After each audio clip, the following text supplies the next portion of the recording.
At 2:47 a.m. on a Tuesday night, security guard Melvin Cooper was doing his routine patrol of Westfield Shopping Center when he heard something that made his blood run cold. Children's laughter echoing from the abandoned toy store that had been sealed shut for over 3 years. What he discovered next would force the mall into an emergency lockdown and leave him questioning everything he thought he knew about the night shift. This is just one of 5 disturbing incidents that have left security guards across the country traumatized and some facilities permanently closed. Chapter 1. The Toy Store Incident. Melvin Cooper had been working mall security for 8 years, and nothing had prepared him for what happened that October night. The Westfield Shopping Center was like a second home. Its endless polished corridors, flickering exit signs, and the comforting rhythm of routine. Since 2019, he'd walked the same patrol routes so many times, he could practically do them blindfolded. And he almost did, on nights like this when fatigue weighed heavy on his eyelids. It was 2:47 a.m., a time when the world seemed suspended between yesterday and tomorrow. The only sounds were his boots against the tile and the low hum of the building's ventilation. Melvin was halfway through his final round before clocking out when he passed the old KB Toys store, boarded up since the chain went under. Metal grates sealed the entrance, and faded, authorized personnel only signs hung crookedly like forgotten warnings. He barely glanced at it most nights. Just another dead storefront in a dying mall. But tonight, something was different. His steps faltered as the sound reached him, high-pitched giggles echoing through the empty corridor, clear as day. Children's laughter.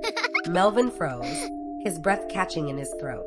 His pulse quickened as he strained to listen. There was again a chorus of playful voices, rising and falling like kids at recess. The sound came from behind the metal grating, from inside the sealed toy store. "This has to be a prank," he muttered, trying to convince himself. But who would break into an abandoned toy store at nearly 3 a.m.? And why? For a moment, he thought about radioing it in. But something held him back, curiosity or perhaps the gnawing fear that whatever was happening, it was something he needed to see for himself before involving anyone else. He crept closer, his flashlight shaking slightly as he lifted it toward the grating. Through the narrow gaps, the beam cut through decades of dust and darkness. His stomach clenched. The floor of the store wasn't as he remembered it. Toys lay scattered everywhere, dolls, action figures, plastic tea sets.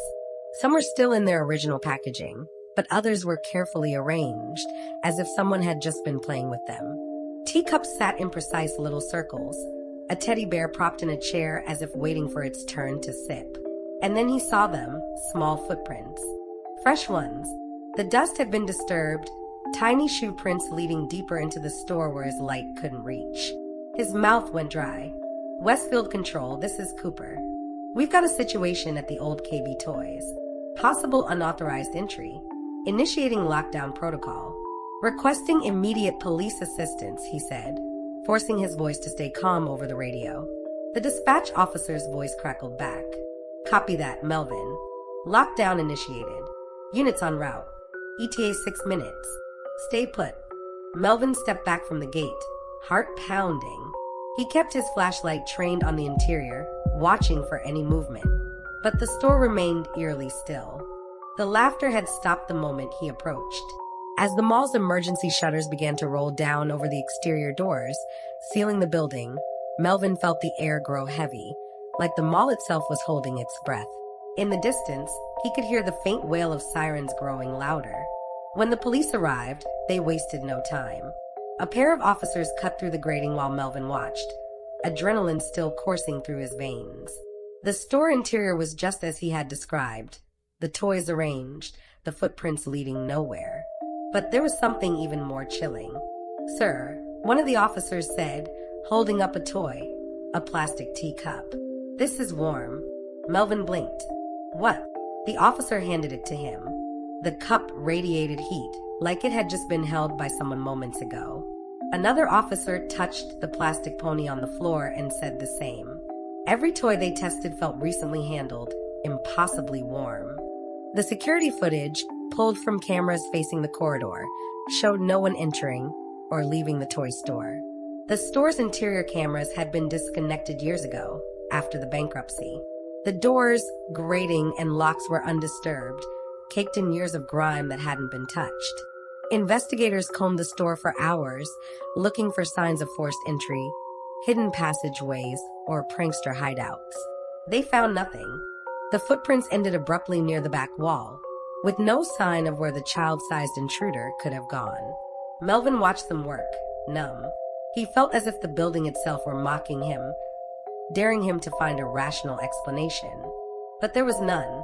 The mall stayed closed for 2 weeks during the investigation. Structural engineers examined the space.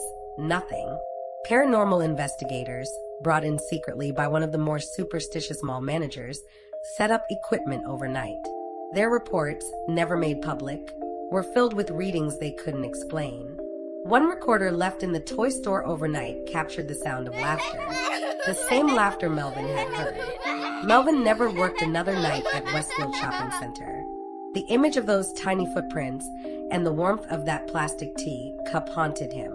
No matter how many times he replayed that night in his mind, he always came back to the same terrifying question. Who, or what, had been playing in the dark? Tracy Williams thought she'd seen everything during her 5 years as overnight security at Northgate Mall.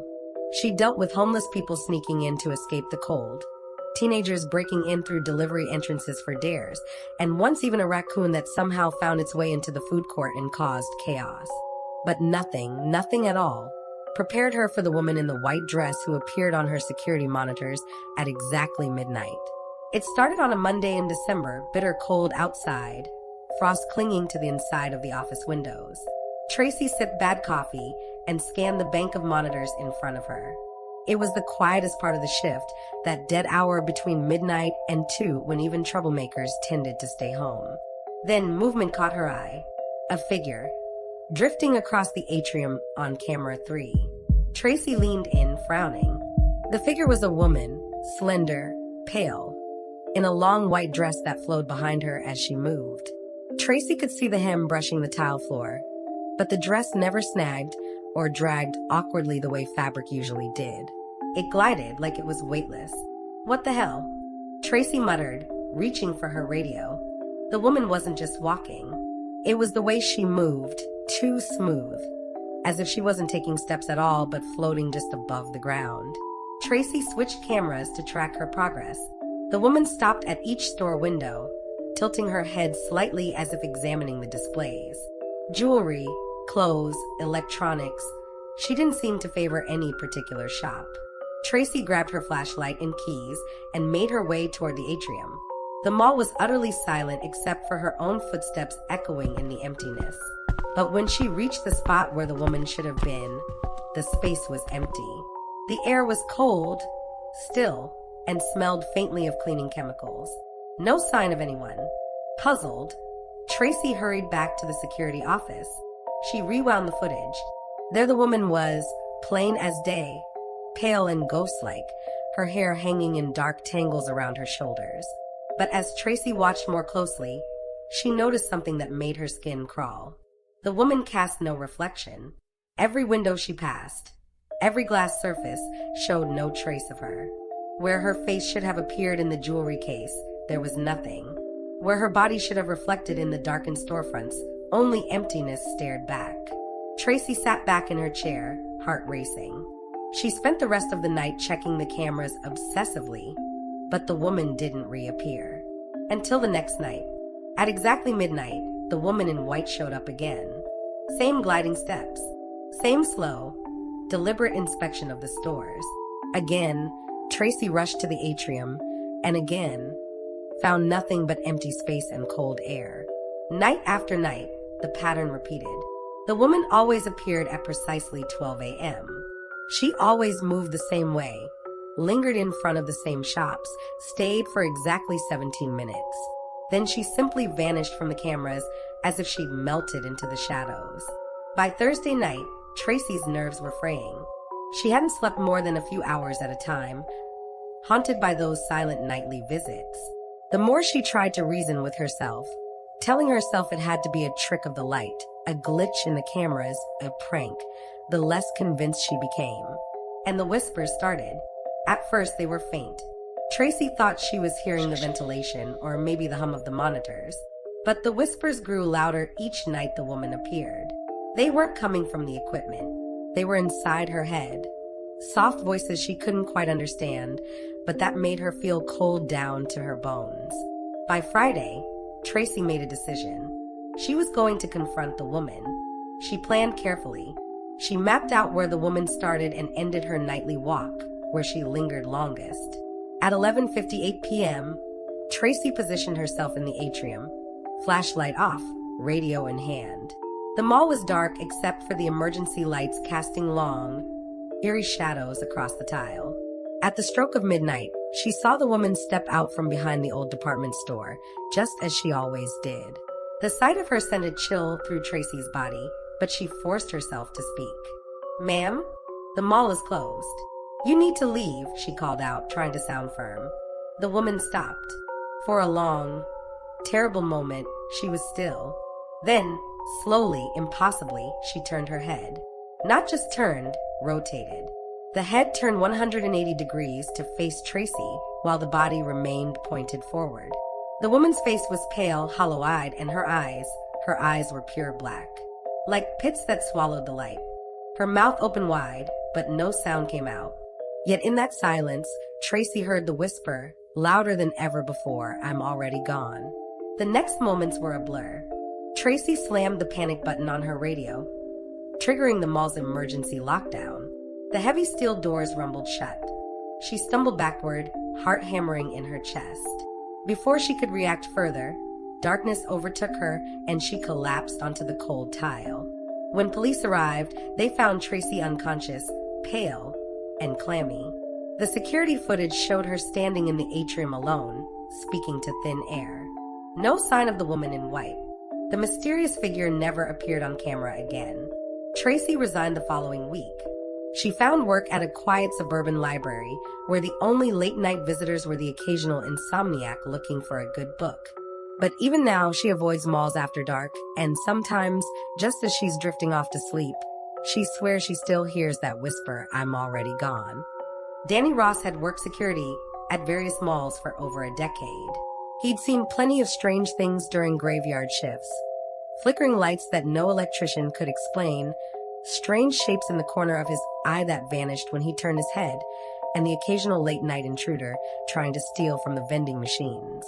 But nothing could have prepared him for the night Sunrise Plaza's food court seemed to come alive on its own. It was a Thursday in March. The air outside was thick with fog, muffling the usual distant hum of highway traffic. Inside the mall, everything was silent except for Danny's footsteps as he made his rounds. His boots echoed in the cavernous space of the empty shopping center. He liked this part of the shift, quiet, predictable, just him and the empty corridors. But tonight, something was off. At exactly 3:17 a.m., Danny caught the scent. He froze mid-step, his nose twitching. Burgers. The unmistakable aroma of freshly grilled meat drifted through the air, mingled with the scent of frying oil, warm bread, and pizza sauce. His stomach growled instinctively, but confusion quickly overtook hunger. "This can't be right," Danny whispered to himself. All the restaurants had shut down at 9 p.m., as usual. He had personally checked that every grill was turned off, every register locked. Yet as he turned the corner toward the food court, the smell grew stronger, almost overwhelming. Chinese food, buttery popcorn, cinnamon rolls. It was as if every restaurant was simultaneously cooking for a dinner rush that didn't exist. Danny's radio crackled with static as he tried to call for backup. "Control, this is Ross. I've got..." The signal dissolved into a mess of hissing and distorted voices. He paused, frowning at the device. His cell phone was no better, no bars, no service. When he stepped into the food court, the sight before him made his blood run cold. Every restaurant was brightly lit, their equipment running full tilt. The burger joint's grills sizzled as patties flipped themselves. Fries plunged into hot oil, the basket rising and falling with no human hand. At the pizza counter, dough spun mid-air, sauce spreading over it in perfect circles, invisible fingers scattering cheese and toppings. The ovens opened and closed as steaming pies slid onto the counter, already cut into slices. Danny's heart pounded in his chest. He backed away wide-eyed, watching the empty cash registers ring up phantom orders. Receipts printed and fell to the floor in a steady stream. "Hello," Danny called out, hoping, praying, this was some elaborate prank by the night crew. "Anyone here?" No answer. Just the hiss of grills and the mechanical beep of registers processing invisible transactions. Danny's eyes darted to the seating area. That's when he saw them. Dozens of people sat at the tables. At first, he felt relief until he really looked. The diners were deathly pale, their movements robotic. Each lifted food to their mouths in the same slow, mechanical rhythm. A bite, exactly 20 chews, a swallow. No talking, no eye contact, no acknowledgement of Danny at all. A chill ran down his spine. Who were they? How did they get in? He moved toward them, but stopped when he noticed their eyes, blank, unfocused, as if they weren't really seeing anything at all. Danny tried to leave, but every corridor leading out of the food court was blocked. Not by people, but by an invisible barrier. He could see the exit signs, the empty mall beyond, but every time he tried to walk through an archway, he bounced off solid air. Panic rose in his throat. He pounded on the barrier, his fists echoing through the space. "Let me out," he shouted, but the diners didn't react. The smell of food was making him sick now, the greasy scent clinging to his skin, his clothes filling his lungs. That's when he noticed something else. The receipts littering the floor were all time-stamped between 3:15 and 3:47 a.m. right now. The food was fresh, hot, real. But how? Desperate, Danny ran to the nearest fire alarm and yanked it down. The piercing wail filled the mall, and within minutes, the emergency lockdown engaged. Metal shutters slammed down over the mall entrances, and the food court fell silent. The lights flickered out. The smell dissipated. Danny collapsed to his knees, gasping for air. His head spun. The diners were gone. The restaurants were dark and cold, just as they should be. But the floor was littered with hundreds of fresh receipts, and the faint scent of cooked food still clung stubbornly to the air. When the fire department arrived, they found Danny unconscious on the floor, surrounded by the debris of the phantom feast. The invisible barriers were gone. The food court was back to normal. Danny resigned 2 days later. He left the city entirely, moving to a small town where he could work as a sheriff's deputy, far away from malls and food courts. But some nights, when he passes a diner or smells popcorn at the fairgrounds, a wave of nausea hits him.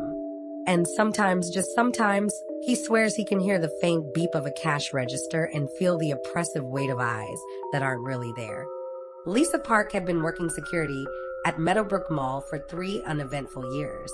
She liked the quiet of the night shift, no shoppers, no screaming kids, no chaos. Just the hum of the lights, the steady click of her boots on tile, and the occasional radio check with the local police station. She knew every store by heart, every window display, every shadow cast by the mannequins standing silently in their glass cages. Which was why, on that September night, her heart skipped a beat when she noticed something was off.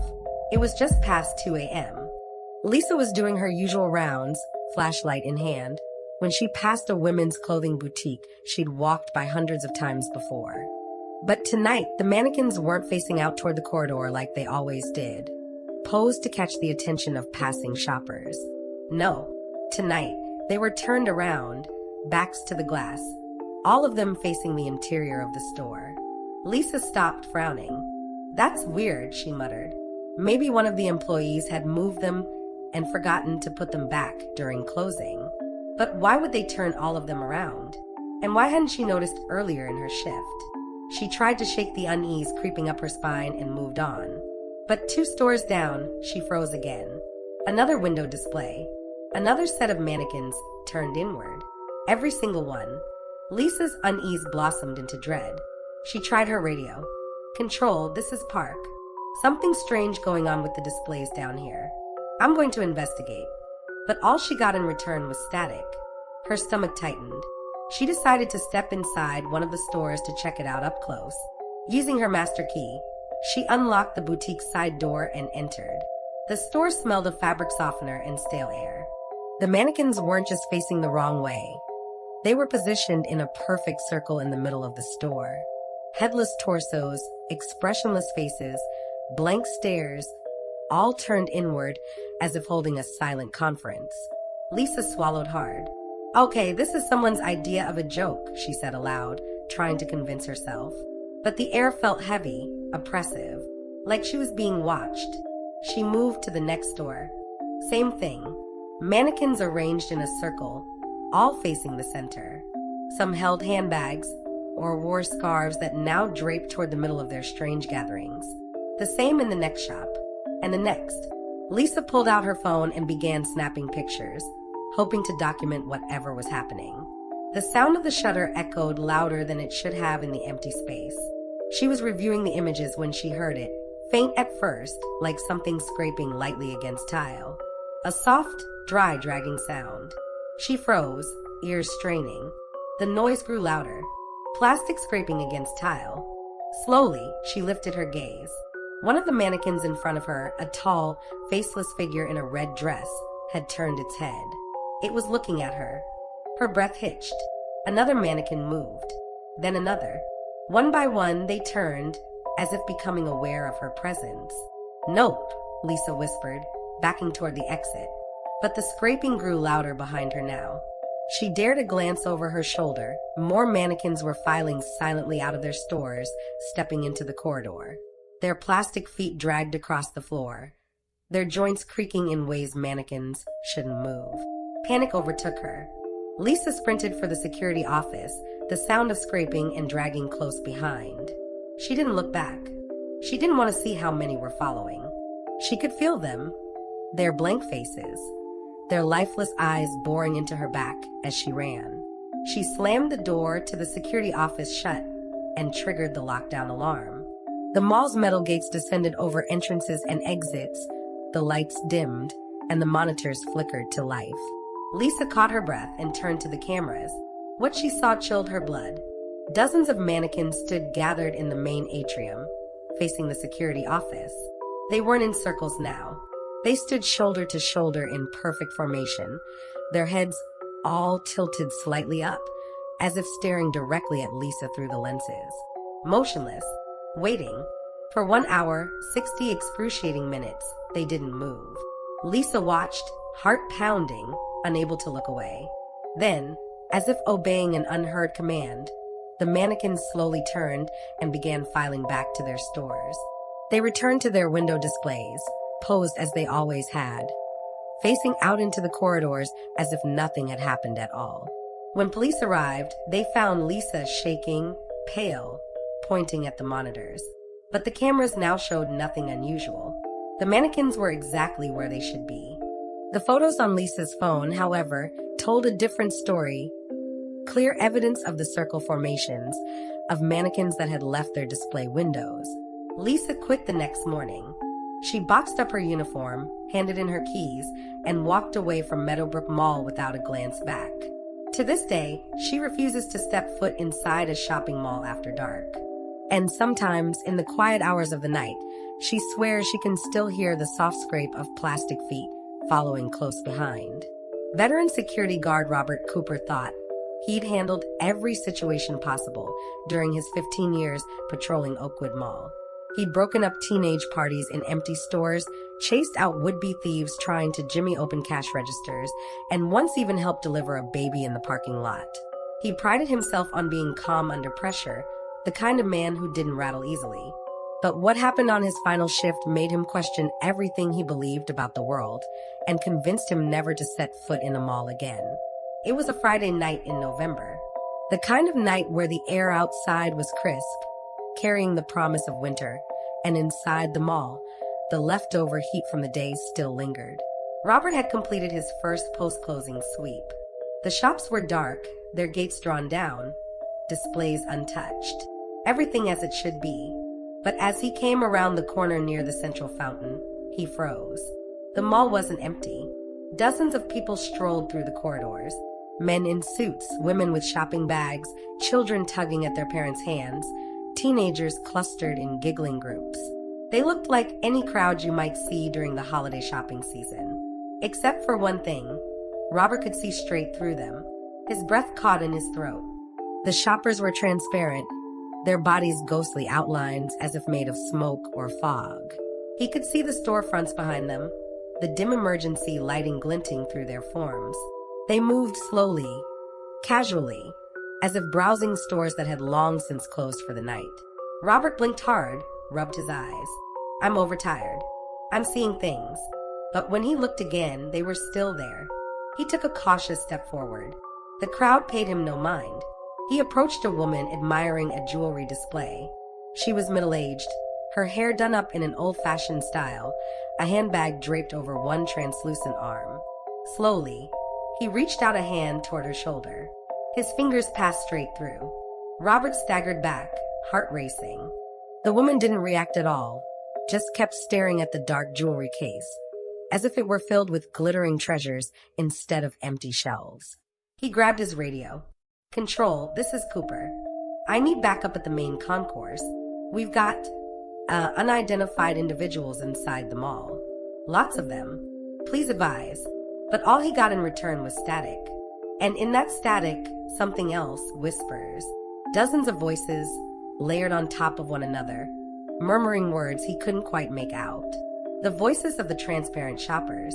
Robert's skin prickled with goosebumps.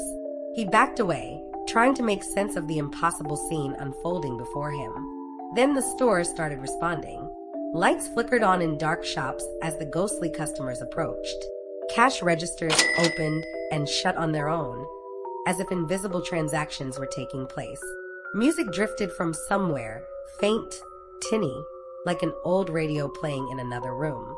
Even the fountain, which had been shut off for maintenance, suddenly gurgled to life, water flowing in smooth arcs that reflected the strange figures gathered around it. Robert tried to retreat, but wherever he turned, more of the transparent shoppers blocked his path. They weren't threatening. If anything, they seemed completely unaware of him. But their silent, ceaseless wandering felt suffocating. He froze when he recognized a face. Mrs. Henderson.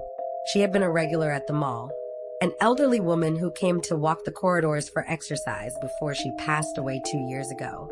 And there, by the toy store, stood the Thompsons, a young family killed in a tragic car accident after a shopping trip last Christmas. Robert's heart pounded in his chest as realization dawned.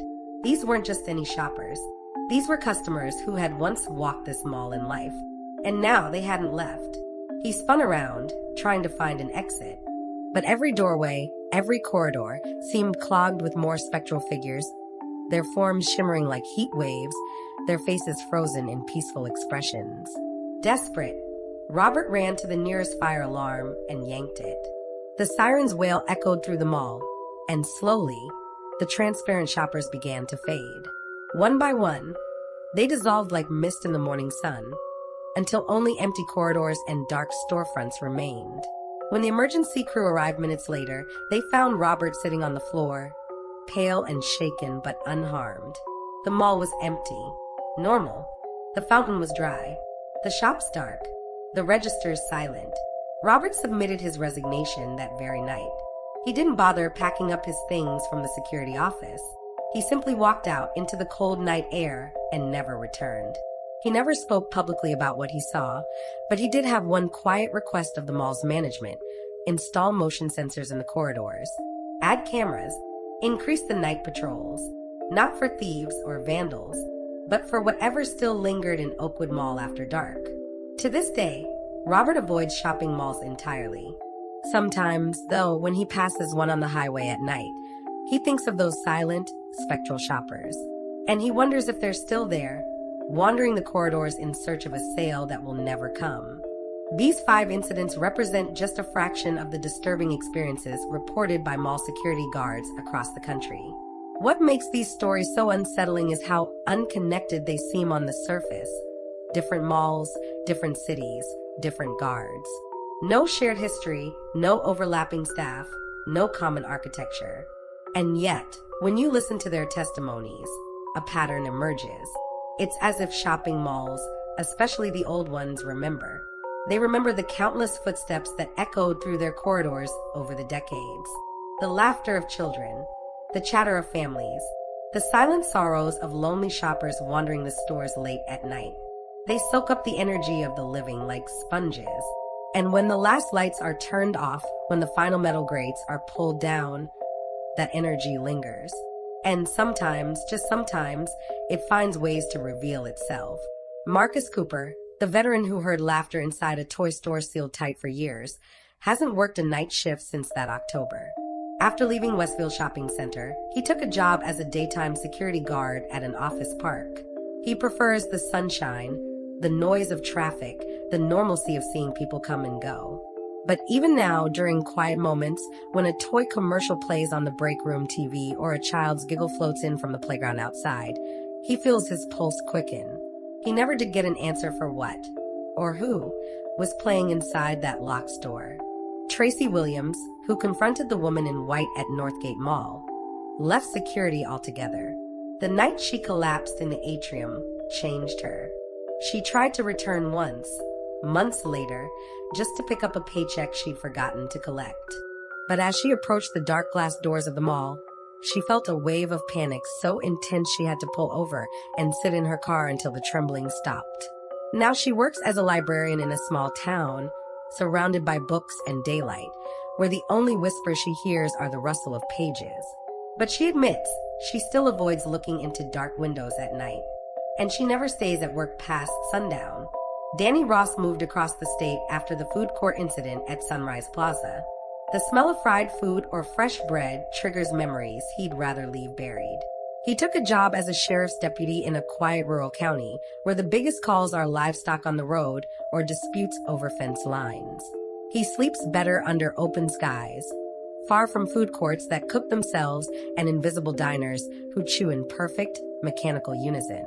But sometimes when he's alone in the station late at night, he swears he hears a faint beep, the ghostly ring of a cash register printing receipts for customers who aren't there.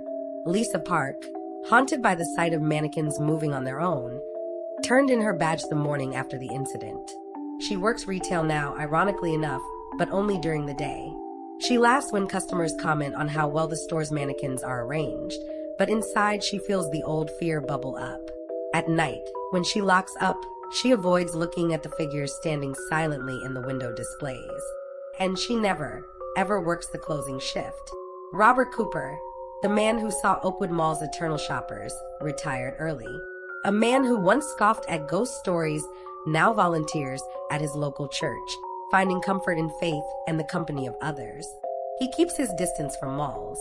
But when the holidays roll around and he hears carols drifting from store speakers or sees shoppers bustling with bags in hand, a part of him wonders, are they all really alive?